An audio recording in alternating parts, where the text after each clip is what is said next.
اب میں آپ کو ذرا اس جو انسانوں میں سے انسان دشمنی کا جن کا سب سے بڑا رول ہے، میں ان کی 2000 سالہ تاریخ کا آپ کے سامنے نقشہ رکھنا چاہتا ہوں۔ ان 1400 سال کا تو میں نے صرف 4 آپ کو پوائنٹس بتائے۔ موسیٰ سے عیسیٰ تک 1400 برس علیہم الصلوۃ والسلام، 2 مرتبہ عروج، 2 مرتبہ زوال، اشیریوں کے ہاتھوں پٹوائی، بابلیوں کے ہاتھوں پٹانا، گریکس کے ہاتھوں مرمت، رومنز کے ہاتھوں مرمت۔ یہ جو 2000 سال ہے، کیونکہ اب تو ظاہر بات ہے 21ویں صدی شروع ہو گئی، 20 صدیاں حضرت مسیح کو پوری ہو گئی۔ پہلی بات نوٹ کیجئے، حضرت مسیح کی پیدائش ہے سن 1 قبل مسیح۔ یہ نقطہ آپ نے کبھی سنا ہے یا نہیں؟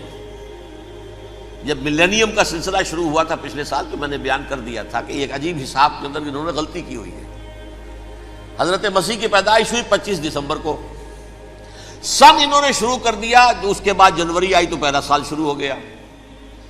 اگر جنوری سے پہلا سال شروع ہوا تو یہ 6 دن جو ہے تو اس کے پچھلے سال میں تھے، لہذا کہا جائے گا کہ Jesus Christ was born 1 year before Christ, BC۔ تو 1 قبل مسیح میں حضرت مسیح کی پیدائش ہوئی۔ یہ آخری اسرائیلی نبی اور رسول۔ یہودی علماء کی مخالفت، دشمنی، سولی پر چڑھوا دینا میں بیان کر چکا ہوں۔ سن 33 عیسوی میں، جبکہ حضرت مسیح کی عمر 33 برس تھی، اللہ تعالیٰ نے انہیں زندہ آسمان پر اٹھا لیا، لیکن یہودیوں نے اپنے خیال کے مطابق انہیں سولی پر چڑھوا دیا، ان کی موت واقع ہو گئی۔ اگرچہ اس کے بعد یہ اختلاف ہے ان میں، یہودی کہتے ہیں وہ سولی پر چڑھ گیا، ختم ہوا، مر گیا۔ عیسائی کہتے ہیں نہیں، انتقال ہوا ہے مسیح کا صلیب پر، لیکن پھر وہ دوبارہ زندہ ہو گئے ہیں۔ ان کی لاش ایک غار میں رکھ دی گئی تھی، وہاں ریزریکشن ہو گیا، ان کا باعث بعد الموت وہی ہو گیا، اور پھر انہیں اللہ نے زندہ آسمان پر اٹھا دیا۔ تو ہمارے اور عیسائیوں کے درمیان نوٹ کر لیجئے، یہ چیز مشترک ہے کہ حضرت مسیح آسمان پر زندہ اٹھائے گئے۔ فرق کیا ہے؟ وہ سمجھتے ہیں کہ سولی دیے گئے، سولی پر مرے، پھر زندہ ہوئے، پھر گئے۔ ہم سمجھتے ہیں کہ نہیں، وما صلبوہ وما قتلوہ، انہوں نے نہ صلیب دے سکے انہیں اور نہ انہیں قتل کر سکے، بل رفع اللہ الیہ، اللہ نے اٹھا لیا۔ پھر ہمارا اور یہ اس کا عیسائیوں کا ایک اور اتفاق ہے، سیکنڈ کمنگ آف جیسس، حضرت مسیح دوبارہ آئیں گے۔ یہ عیسائیوں کا بھی عقیدہ ہے اور ہمارا بھی۔ بہرحال تو جیسا کہ میں نے عرض کیا کہ اس وقت یہ عذاب استیصال، عذاب اکبر کے مستحق ہو چکے تھے، لیکن اللہ نے ان کی مدت دراز کی ہے، لیکن ان پر دنیاوی عذاب کا ایک کوڑا جو ہے اللہ تعالیٰ کی طرف سے اسی وقت برسا۔ دنیاوی عذاب دنیا میں رہتے ہوئے ختم نہیں کیا۔ 37 برس بعد، حضرت مسیح کے رفع سماوی کے 37 برس بعد، سن 70 میں یہودیوں نے بغاوت کی رومیوں کے خلاف۔ رومی ٹائٹس جنرل تھا ایک، اس نے پھر جو حملہ کیا ہے، 1,33,000 یہودی ایک دن میں قتل کیا یروشلم میں، اور ہیکل سلیمانی گرا دیا۔ وہ ہیکل پہلے بھی گرا تھا، پہلے 1400 سال کے دوران میں بھی نبوکڈنیزر نے گرایا تھا، لیکن پھر اس کے 150 سال بعد انہوں نے دوبارہ بنا لیا تھا، اس لیے وہ اسے سیکنڈ ٹیمپل کہتے ہیں۔ پہلا ٹیمپل جو حضرت سلیمان نے بنایا تھا، نبوکڈنیزر نے گرا دیا 587 قبل مسیح میں، پھر دوبارہ انہوں نے 150 سال کے بعد بنا لیا۔ وہ اس تاریخ کا حصہ ہے، میں نے جس کے بارے میں آپ کو تفصیل نہیں بتائی۔ اس میں یہ ہوا سن 70 میں وہ گرا دیا گیا، وہ آج تک گرا پڑا ہوا ہے۔ نمبر 2، یہ کہہ دیا گیا کہ یہودیوں اس ارض فلسطین سے نکل جاؤ، تم یہاں نہیں رہ سکتے اب۔ لہذا جس کا جہاں سینگ سمایا چلا گیا، یورپ میں چلے گئے، ایشیا میں آ گئے، عرب میں آ گئے، یہ 3 قبیلے جو رات بھی میں نے عرض کیا تھا، بنو قینقاع، بنو نذیر اور بنو قریظہ، یہ وہاں سے آ کے مدینے میں آباد ہو گئے۔ جس کا جہاں سینگ سمایا، افریقہ میں، ہندوستان میں، جہاں چلے گئے، ڈایاسپورا اسے کہتے ہیں، وہ آپ نوٹ کر لیجیے اس لفظ کو، ڈایاسپورا، ہمارا دور انتشار، جبکہ ہمیں ہماری اصل سرزمین تو فلسطین ہے، حضرت ابراہیم کا مسکن، حضرت اسحاق حضرت یعقوب کا مسکن فلسطین، یہ ہے ہماری اصل جاگیر، یہ تو ہماری جدی پشتی جاگیر ہے، لیکن یہاں سے نکال دیے گئے سن 70 عیسوی میں، اور وہاں سے لے کے 1917 تک ان کا ڈایاسپورا جاری رہا۔ یہ دور انتشار ہے۔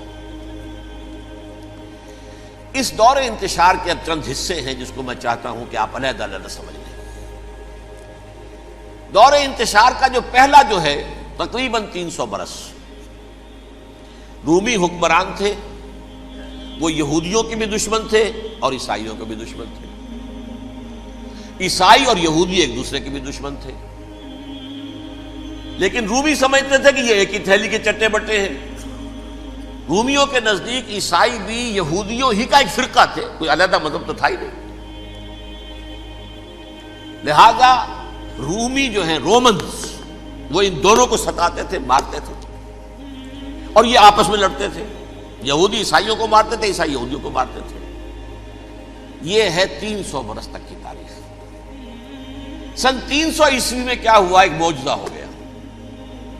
بہت عظیم ایمپرر کانسٹینٹائن، قسطنطین اعظم، رومن ایمپررز میں سے بہت بڑا ایمپرر، وہ عیسائی ہو گئے۔ اب تو معاملہ بالکل تلپٹ ہو گیا، پوری سلطنت عیسائی ہو گئی۔ اب عیسائیوں کے عیش ہو گئے اور یہودیوں پہ مار پڑنی شروع ہوئی۔ اب عیسائیوں کا آپ خود سوچئے کہ جنہیں وہ خدا بنا بیٹھے ہیں، خدا کا بیٹا قرار دے رہے ہیں، ان کے قاتل کون؟ یہودی بدماش۔ لہذا ان کی وہ پٹائی شروع ہوئی ہے یورپ میں، پوری رومن امپائر میں انہیں ذلیل کیا گیا، شہروں میں آمد بند، علیحدہ رہو، گھیٹوز کے اندر رہو۔ یہودی کا نام جو ہے وہ گالی بن گیا، جیسے آج بھی یہودی گالی کہتے ہیں، جیسے خنزیر کا لفظ، آخر وہ بھی اللہ کی مخلوق ہے، لیکن آپ کو معلوم ہے کوئی شخص زبان پر نام نہیں لانا چاہتا خنزیر کا، سور کا، ہے تو مخلوق، وہ بھی ایک حیوان ہے۔ ایسے ہی یہ ہے یہودی گالی، جیوٹ گالی۔ لہذا ایک طرف تو ان دونوں کے درمیان دشمنی، جس کو قرآن کہتا ہے وَأَغْرَيْنَا بَيْنَهُمُ الْعَدَاوَةَ وَالْبَغْضَاءَ، ہم نے ان کے مابین دشمنی جو ہے پیدا کر دی ہے۔ اور جب یہ پوری سلطنت عیسائی ہو گئی تو قافیہ تنگ ہو گیا یہودیوں کا۔ اب آئیے 571 عیسوی، یعنی جب کہ ڈایاسپورا کو کتنا عرصہ ہو چکا تھا؟ 500 برس۔ سن 70 سے شروع ہوا نا ڈایاسپورا، جب ٹائٹس نے گرایا ہے ہیکل کو اور نکال باہر کیا انہیں فلسطین سے، بھاگ جاؤ یہاں ایک یہودی بھی نہیں رہے گا، فلسطین سے نکال دیے گئے۔ اس کے پورے 500 برس بعد سن 571 عیسوی میں حضور کی پیدائش ہوئی، ولادت باسعادت محمد رسول اللہ صلی اللہ علیہ وسلم۔ 610 میں آپ پر وحی کا آغاز ہوا، لیکن حضور کے ساتھ ان کا معاملہ کیا رہا؟ اول تو جبکہ حضور ابھی مکے ہی میں تھے، یہودیوں نے ریشہ دوانیاں شروع کر دی حضور کے خلاف۔ قریش مکہ کو سکھاتے تھے، پڑھاتے تھے، ان سے یہ پوچھو، ان سے یہ پوچھو، انہیں اس طرح تنگ کرو، ان سے یہ امتحان لو، یہ آپ کے علم میں ہے۔ سورہ بنی اسرائیل میں، سورہ کہف میں وہ سوالات، جو امتحانی سوالات آئے تھے، ذوالقرنین کون تھا، اصحاب کہف کون تھے، تم رسول بنے پھرتے ہو تو بتاؤ، اور یہ روح کی حقیقت کیا بتاؤ۔ یہ ساری ریشہ دوانیاں کر رہے تھے بیٹھے ہوئے، ابھی وہیں پر حضور ابھی پہنچے بھی نہیں۔ ہجرت فرما کر حضور تشریف لے آئے تو حضور نے، جسے ماسٹر سٹروک کہا جائے گا، یعنی اسٹیٹس مین شپ کا ماسٹر سٹروک، آپ نے مدینے میں آتے یہودیوں کے ساتھ پیکٹ کر دیا، جوائنٹ ڈیفنس پیکٹ آف مدینہ، کہ اگر مکے والے ہم پر حملہ کریں گے تو ہم مل جل کر ایک قوم کی حیثیت سے مقابلہ کریں گے۔ یہ میثاق مدینہ کہلاتا ہے، جس کے بہت غلط معنی پہنائے جا رہے ہیں آج کل۔ بہرحال میں موضوع میرا چونکہ یہ نہیں، میں ادھر نہیں جاؤں گا، لیکن ہوا کیا؟ ہر مرتبہ یہ خیانت کے مرتکب ہوئے، ان نے جو عہد کیے تھے ان سے پھرے، اندر ہی اندر سازش، ریشہ دوانی، حضور کی بدترین دشمنی۔ سورہ نساء کی آیت نمبر 12 میں 13 میں فرمایا ہے لا تزال تطلع علی خائنۃ منہم، اے نبی ہمیشہ آپ کے علم میں ان کی طرف سے خیانتیں، بددیانتیاں آتی رہیں گی. اور بار بار وہ مسلسل جنگ کی آگ بھڑکاتے تھے. قریش کو دعوت دیتے، آؤ آؤ آؤ ہم اندر سے بغاوت کر دیں گے، تم آؤ تو صحیح، ختم کریں محمد کو اور اہل ایمان کو صلی اللہ علیہ وسلم ورضی اللہ تعالی عنہم اجمعین. لیکن پھر جب وہ آتے تھے تو یہ دبک جاتے تھے، ان میں ہمت نہیں تھی. میدان کے مرد نہیں رہے تھے. کہ سورہ حشر میں ان کا نقشہ کھینچا گیا ہے. کھلے میدان میں مقابلے کی اس کے اندر صلاحیت ہی نہیں. یہ تو فصیلوں کے پیچھے سے، جیسے عورتیں کہیں دیہات میں لڑائی ہوتی ہے تو مرد جو ہے گلیوں میں لڑتے ہیں، عورتیں اوپر سے پتھر پھینکتی ہیں، بس وہ کام یہ کر سکتے تھے. من ورائے جدر، فصیلوں کے پیچھے سے، جنگ میں میدان میں نہیں آ سکتے. بہرحال قرآن مجید میں ہے یہ سورہ مائدہ کی آیت نمبر 64، کلما اوقدوا نارا للحرب اطفاها اللہ. اکثر و بیشتر مواقع پر تو یہ جب آگ بھڑکاتے تھے جنگ کی، اللہ اسے بجھا دیتا تھا. لیکن بہرحال اس کے باوجود جنگیں ہوئی، غزوہ بدر، غزوہ احد ہوئی کہ نہیں؟ یہ ساری اصل شرارت ہوئی. اور اس کے نتیجے میں حضور نے پھر ایک ایک کر کے 3 قبیلوں کو سزا دی. غزوہ بدر کے فوراً بعد بنو قینقاع نکالے گئے مدینے سے، غزوہ احد کے فوراً بعد بنو نذیر نکالے گئے، اور غزوہ احزاب کے بعد بنو قریظہ نکال دیے گئے. یہ تو میں نے آپ کے سامنے رکھ دیا صرف حضور کے زمانے میں ان کا کیا رویہ رہا. دشمن، رات بھی ہم نے وہ آیت پڑھی تھی، لَتَجِدَنَّ أَشَدَّ النَّاسِ عَدَاوَةً لِلَّذِينَ آمَنُوا الْيَهُودُ وَالَّذِينَ أَشْرَكُوا.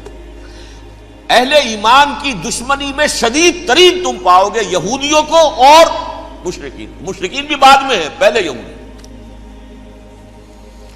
حضور کے بعد کیا ہوا اب یہ نوٹ کیجئے، یہ ان کی تاریخ کا دوسرا دور. حضرت عمر رضی اللہ تعالیٰ عنہ قائد خلافت ہے.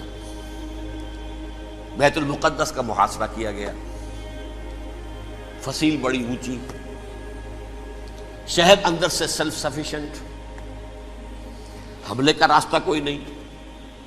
محاصرہ طول کھینچ رہا ہے لیکن ان کے پاس رسد بھی موجود ہے، پانی بھی موجود ہے، وہ دروازے بند کر کے بیٹھے ہوئے ہیں. بالآخر اللہ تعالیٰ کی مشیت کا ظہور کیسے ہوا؟ ان کے کچھ علماء آئے فصیل پر، کہا دیکھو مسلمانوں، تم قیامت تک بھی یہاں پڑے رہو گے محاصرہ کر کے، ہمارا یہ شہر فتح نہیں ہوگا. ہاں ایک درویش بادشاہ کے ہاتھوں یہ شہر فتح ہونا ہے، لیکن تمہارے اندر ہمیں وہ نظر نہیں آ رہا. ابو عبیدہ بن الجراح رضی اللہ تعالی عنہ، امین هذه الامہ، ان کا فوراً ذہن گیا وہ درویش بادشاہ مدینے میں بیٹھا ہوا ہے، عمر رضی اللہ تعالی. اب ایک اور عمر بھی ہے جو قندھار میں بیٹھا ہے. نقشہ وہی ہے، سادگی کی حد تک نقشہ وہی ہے، بالکل وہی، اپنی آنکھوں سے دیکھا ہے، وہی سادگی. عمر اول، عمر ثانی تھے عمر بن عبد العزیز. اب ایک اللہ کے فضل سے اللہ تعالیٰ ایدہ اللہ بنصرتہ، اللہ تعالیٰ ان کی نصرت فرمائے، دشمنوں کو ان کے مقابلے میں نیست و نابود کرے. انہوں نے ریکویسٹ بھیج دی کہ حضور تشریف لائیے، یہ شہر فتح ہو جائے گا. وہ ہے سفر تاریخی، اتنا طویل سفر، تقریباً 700 میل، ایک اونٹ، ایک خادم، ایک منزل میں امیر المومنین اوپر بیٹھے، خادم آگے چل رہا ہے، اگلی منزل پہ خادم اوپر بیٹھا ہے، امیر المومنین آگے جا رہے ہیں. اور جب پہنچے ہیں تو وہ باری تھی خادم کی. انہوں نے ہاتھ جوڑ دیا، حضور خدا کے لیے تم کیا کہیں گے لوگ، وہ میرا برا حال کر دیں گے، تمہیں شرم نہیں آئی؟ امیر المومنین پیدل آگے چل رہے ہیں نکیل پکڑ کر، اور تم بیٹھے ہو اوپر براجمان ہو. حضرت عمر فرمایا الدور دورک، نہیں باری تمہاری ہے، بیٹھ. اس حال میں پہنچے ہیں. اور پھر یہ کہ ابو عبیدہ بن الجراح آئے ہیں، استقبال کیا ہے تو دیکھا ہے اس حال میں چلے آ رہے ہیں. عمر نکیل پکڑے ہوئے چلے آ رہے ہیں، اور کہتے ہیں کہ کہیں کیچڑ ویچڑ تھا، جوتے خراب ہو گئے تھے، وہ بھی اتار کے ہاتھ میں پکڑے ہوئے، کپڑے تو تھے ہی پھٹے ہوئے. انہوں نے کہا بھی حضرت ابو عبیدہ نے، دیکھیے یہ بڑا متمدن ملک ہے، بڑا مہذب علاقہ ہے، یہ آپ ذرا حلیہ اپنا دوست فرما لیں تب جا کے پیش ہم آپ کو کریں گے. آپ نے فرمایا نحن قوم اعزنا اللہ بالاسلام، ہم وہ قوم ہیں جنہیں اللہ نے عزت دی ہے اسلام کے ذریعے سے. کپڑوں کے ذریعے سے نہیں، دولت کے ذریعے سے نہیں۔ اسی حال میں گئے ہیں، اوپر سے انہوں نے کھڑے ہو کر نشانیاں دیکھی ہیں، اپنی کتابیں کھولی، ہاں یہ وہی ہے، اچھا لو جی سرنڈر، شہر تمہارے ہاتھ میں۔ خون کا ایک قطرہ نہیں بہا اور بیت المقدس فتح ہو گیا۔ لیکن اس وقت حضرت عمر نے ایک نرمی یہ کی کہ یہودیوں کے لیے بھی اسے اوپن سٹی قرار دے دیا۔ یہ احسان عظیم حضرت عمر کا، اس سے پہلے یہودی آ ہی نہیں سکتا تھا، داخل ہی نہیں ہو سکتا تھا، وہاں وہ آ کر وزٹ نہیں کر سکتا تھا، زیارت نہیں کر سکتا تھا اپنے مقدس مقامات کی۔ حضرت عمر نے یوں سمجھیے کہ تقریباً 550 برس کے بعد ان کے لیے راستہ کھولا ہے کہ ہاں تم آ سکتے ہو، زیارت کر سکتے ہو۔ لیکن یہ عیسائیوں نے لکھوایا معاہدے کے اندر، انہیں یہاں آپ آباد ہونے کی اجازت نہیں دیں گے، لیکن کم وزٹ دی پلیسز، دیکھیں زیارتیں کریں اور جائیں۔ یہ معاہدہ حضرت عمر کا ہے رضی اللہ تعالیٰ، جو پھر خلافت راشدہ کے بعد بنو امیہ نے بھی اس کو آنر کیا، بنو عباس نے کیا۔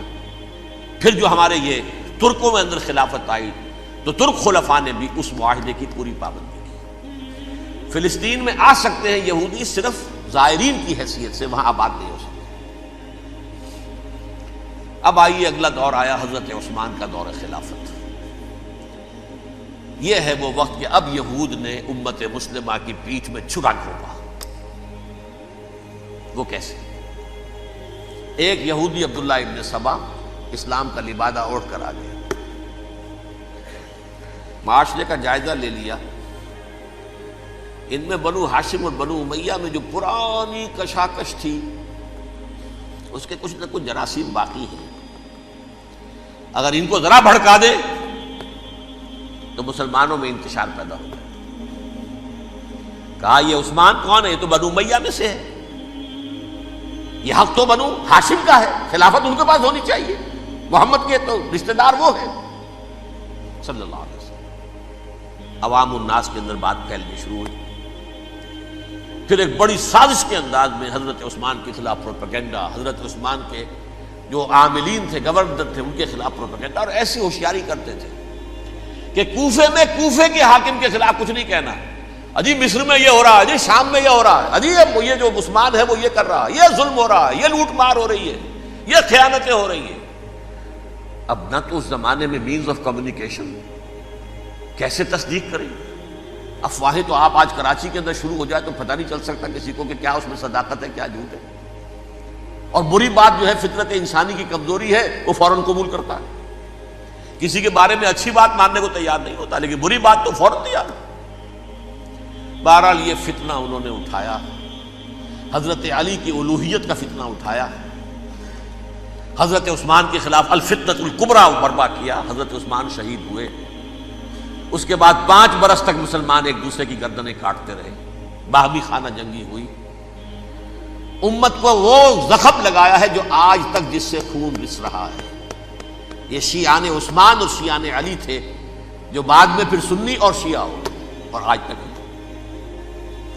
فتنہ کس نے جگایا؟ ایک عبداللہ ابن سبا یہودی اور اس کے کارندے، شیطان کا ایجنٹ، اور انسانوں میں سے بھی اس کے جو بھی حواریین تھے اور شیطانوں کے اندر سے بھی تھے، انہوں نے بھی اس آگ کو بھڑکایا۔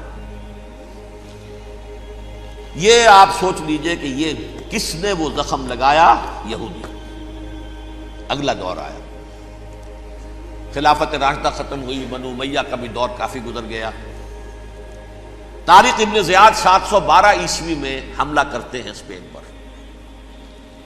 اسپین اس وقت عیسائیت کا بہت بڑا گڑھ، بڑے کٹر ترین عیسائی جو ہے وہ اسپین میں تھے، لہذا یہودیوں کی وہاں بہت پٹائی ہوتی تھی، یہ میں بتا چکا ہوں، دشمنی تھی ان کی تو چلی آ رہی تھی عیسائیوں کے ہاتھوں یہودیوں کی، وہ تو سن 300 عیسوی سے ایمپرر کانسٹنٹائن کے بعد سے شروع ہو گئی تھی۔ اس حوالے سے یہودیوں نے اس وقت چالاکی یہ برتی، کچھ راستے واسطے بتائے، کچھ مدد کی طارق ابن زیاد کی۔ طارق ابن زیاد نے انہیں اپنا محسن سمجھا، ہسپانیہ فتح ہو گیا تو یہودی چونکہ محسنین کی فہرست میں آ چکے تھے، انہیں بہت اقتدار نصیب ہوا، بڑی سپورٹ مسلمانوں نے دی۔ ان کے بڑے بڑے علماء جو ہیں اسی دور کے اندر پیدا ہوئے، بڑے بڑے تھنکرز ان کے اسی دور میں پیدا ہوئے۔ بن گوریون جو کہ ایک وزیر اعظم تھا اسرائیل کا، اس نے یہ لکھا ہے اپنی کتاب میں، Muslim Spain was the golden era of our diaspora. وہ ڈائسپورا جو 70 عیسوی سے شروع ہوا تھا اور 1917 عیسوی تک جاری رہا ہے، اس میں سے گولڈن ایرا ہمارا جو تھا وہ مسلم اسپین تھا. ہسپانیہ میں بیٹھ کر ہم عیش کیے. لیکن وہاں سے انہوں نے اور جو کچھ کیا، یہ تو داستان کے تو بہت سے گوشے ہیں، لیکن میں جس اسٹریٹ لائن میں چل رہا ہوں اس کے اعتبار سے ایک بات سمجھ لی. وہاں بیٹھ کر انہوں نے اب عیسائیت کی پیٹھ میں چھرا گھونپا، پروٹیسٹنٹ مذہب پیدا کیا، تقسیم کر دیا. جیسے شیعہ سنی کی تقسیم، عبداللہ ابن سبا، رومن کیتھولک اور پروٹیسٹنٹ کی تقسیم، یہودی علماء. ہوتا کیا تھا؟ ہسپانیہ کی یونیورسٹیاں ہیں، کارڈووا میں ہے، ٹولیڈو میں ہے، گریناڈا میں ہے، غرناطہ، قرطبہ، تولیتلا، اور وہاں آتے تھے لوگ. فرانس سے چلے آ رہے ہیں نوجوان پڑھنے کے لیے، جرمنی سے چلے آ رہے ہیں، اٹلی سے چلے آ رہے ہیں. 3 ہی ملک قریب ترین پڑھتے ہیں سینٹرل جو یورپ کے ہیں. یہاں پر جو ہے وہ اسلام جو نور پھیلا رہا تھا اس سے بھی مستفیض ہوئے. جہالت کے جو ہے پردے ان کے وہ چھٹے. اس کے ساتھ ہی وہ یہودی وہاں ان کے اندر جو جراثیم داخل کر رہے تھے وہ اس عیسائیت کے خلاف بغاوت تھی جو اس وقت دنیا میں عیسائیت اس وقت تھی. پوپ کا راج تھا دنیا میں اس وقت. یورپ میں جو عیسائیت تھی اس میں ایک طرف بادشاہ تھے، لیکن بادشاہوں کی حیثیت وہاں پر یوں سمجھ لیجئے کٹ پتلیوں کی تھی. اصل قوت پوپ کے ہاتھ میں تھی. اور پوپ کو انہوں نے جیسے قرآن نے کہا اتخذوا احبارهم ورهبانهم اربابا من دون اللہ، کیونکہ سینٹ پال نے شریعت موسوی ساقط کر دی تھی تو اب شریعت تھی ہی نہیں. پوپ کو اختیار تھا جس چیز کو چاہے حلال قرار دے دے، جس چیز کو چاہے حرام قرار دے دے. اتخذوا احبارهم ورهبانهم اربابا من دون اللہ. انہوں نے کہا صاحب یہ پوپ کس بلا کا نام ہے، یہ بھی انسان ہے. بات تو ٹھیک تھی نا، اصل حیثیت تو کتاب کی ہونی چاہیے، ڈیوائن بک، دی ریویلڈ اسکرپچر. لہذا اور یہ کتاب ہر شخص پڑھ سکتا ہے.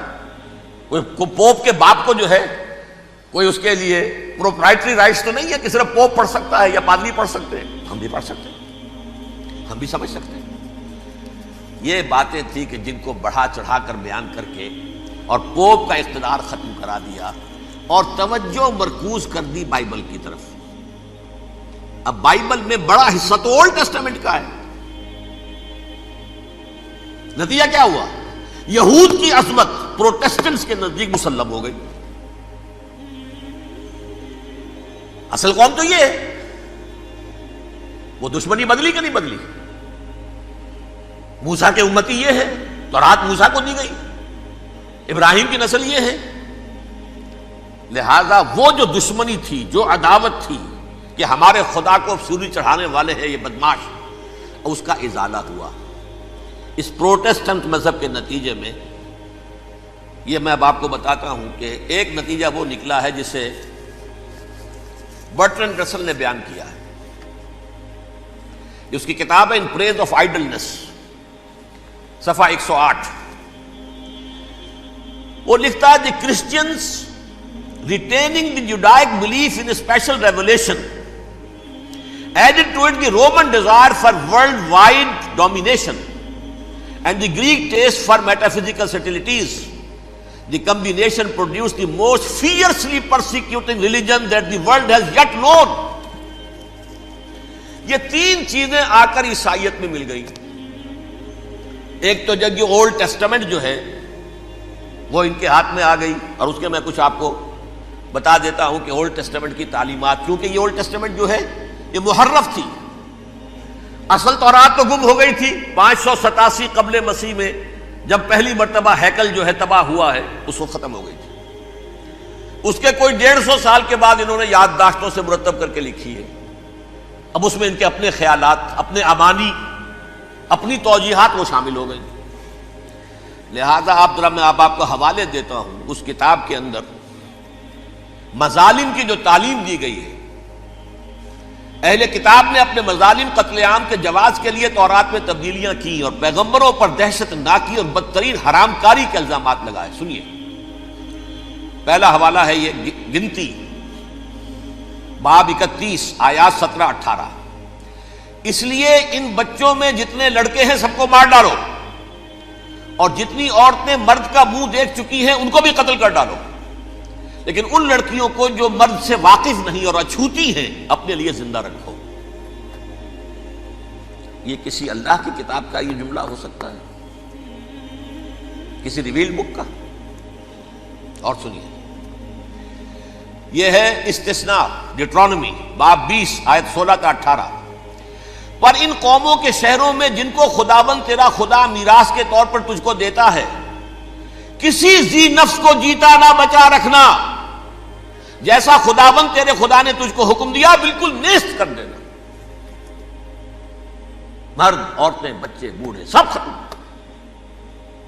یہ کتاب مقدس ہے. اور سنیے، سموئیل باب 27 آیت نمبر 9. اور داؤد نے اس سرزمین کو تباہ کر ڈالا اور عورت مرد کسی کو جیتا نہ چھوڑا. نمبر 4، ان سب آباد شہروں کو ماں، عورتوں اور بچوں کے بالکل نابود کر ڈالا. کتاب استثناء باب 3 آیت 6. یہ ہے جو کہہ رہا ہے برٹرنڈ رسل، کرسچینٹی میں آ کر اب یہ تین چیزیں شامل ہو گئی. ایک تو یہ باربیرین یہ تعلیم جو ہے، اور یہ مذہب کے نام پہ تعلیم، یہ کتاب مقدس کی تعلیم. نمبر 2، رومنز کے اندر جو ایک تمنا تھی ورلڈ ڈومینیشن کی، وہ عیسائیت کے اندر آ گئی. اس لیے کہ پوری رومن امپائر جو ہے عیسائی ہو گئی، تو اسے وراثت کے اندر ورلڈ ڈومینیشن کی جو ایک تمنا تھی وہ مل گئی. اور پھر یہ کہ انہوں نے جو توہمات تھے یونانیوں کے، ان کو بھی اپنے ہاں مختلف شکلوں کے اندر جمع کر لیا. ان تین چیزوں کا the combination produced the most fiercely persecuting religion that the world has yet known. اس کے نتیجے میں دنیا میں تاریخ انسانیت کے اندر جو بدترین خونخوار ترین مذہب ہو سکتا ہے وہ شکل عیسائیت نے اختیار کی. اور اس کا مظہر عتم کیا تھا؟ نوٹ کیجیے، صلیبی جنگیں. ایک بات ٹائم ٹیبل کے اعتبار سے نوٹ کر لیجئے گا. فرسٹ ملینیم ختم ہوا، سیکنڈ شروع ہوا. ان کے 1000 سال ختم ہوئے تو 11ویں صدی میں سیکنڈ ملینیم شروع ہوا، تو پہلی صلیبی جنگیں ہوئی. لاکھوں مسلمان قتل کیے.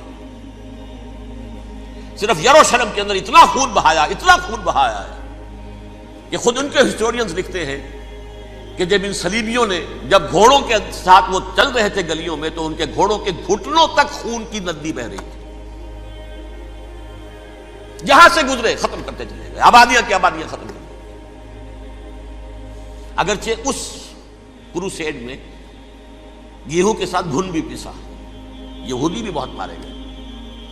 یہ فرانس سے، جرمنی سے جب یہ کروسیڈرز آ رہے تھے، 3000 میل کا سفر طے کر کے آئے تھے. سوچئے تو صحیح. اربن ثانی پوپ جو تھا، آگ لگا دی تھی اس نے پورے یورپ کے اندر. شرم سے ڈوب مرو، تمہارے مقدس علاقے مسلمانوں کے ہاتھ میں. انفیڈلز، یہ کافر، یہ مرتد، یہ ملحد. مسیح جہاں پیدا ہوا، مسیح کو جہاں سولی دی گئی، وہ کہاں ہے؟ ان کے ہاتھ میں. وہ آگ لگائی ہے، 3000 میل کا فاصلہ طے کر کے یہ لوگ قومیں آئی ہیں، اور جو تباہی مچائی ہے. تاریخ انسانی میں ایسی بربریت کی کوئی مثال. اور یہ ان کے اپنے ہسٹورینز لکھتے ہیں. شرم کے مارے ایسے محسوس ہوتا ہے جیسے ان کی گردنیں جھکی جا رہی ہیں.